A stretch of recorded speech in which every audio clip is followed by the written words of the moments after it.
சென்னையில் கடந்த வாரம் முழுக்க பெய்த மழை வெள்ள பாதிப்பில் தமிழ் திரையுலகம் திண்டாடி போனது. இந்த மழை வெள்ளத்தால் மொத்தம் ரூபாய் 25 கோடிக்கு மேல் வசூல் பாதிப்பு ஏற்பட்டுள்ளதாக தகவல்கள் வெளியாகியுள்ளது. சென்னையில் கடந்த 1ஆம் தேதி முதல் கனமழை தொடர்ந்து பெய்தது. அடையாறு, கூவம் ஆறுகளில் கடும் வெள்ளப்பெருக்கு, வீடுகளுக்குள் வெள்ளம், உடைமைகள் இழப்பு என்று மக்கள் படாத பாடுபட்டுவிட்டனர். சென்னை, காஞ்சிபுரம், திருவள்ளூர், செங்கல்பட்டு, நாகை, திருவாரூர், புதுவை, காரைக்கால் பகுதிகளில் உள்ள தியேட்டர்களில் வெள்ளம் புகுந்ததால் அவை மூடப்பட்டன.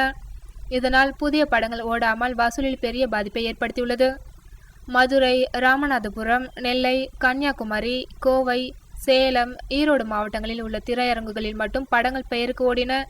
ஆனால் கூட்டமே இல்லை. ஆர்யா, அனுஷ்கா ஜோடியாக நடித்த இஞ்சி இடுப்பழகி மற்றும் மொழி படம் மூலம் பிரபலமான ராதா மோகன் இயக்கிய உப்பு கருவாடு, சிவா நடித்த 144 ஆகிய படங்கள் பெருமழைக்கு 3 நாட்கள் முன்பாக கடந்த மாதம் 27ஆம் தேதியன்று வெளியாகின.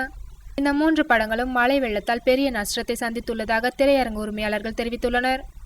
பெரிய எதிர்பார்ப்புக்கிடையில் வெளியான இஞ்சி இடுப்பழகி எதிர்பார்த்தபடி ஓடவில்லை. தமிழகமே வெள்ளத்தில் தத்தளித்துக் கொண்டிருந்த நேரத்திலும் ஏதோ ஒரு நம்பிக்கையில் கடந்த வெள்ளிக்கிழமை அன்று பாபி சிம்மாவின் உருமின் படம் வெளிவந்தது.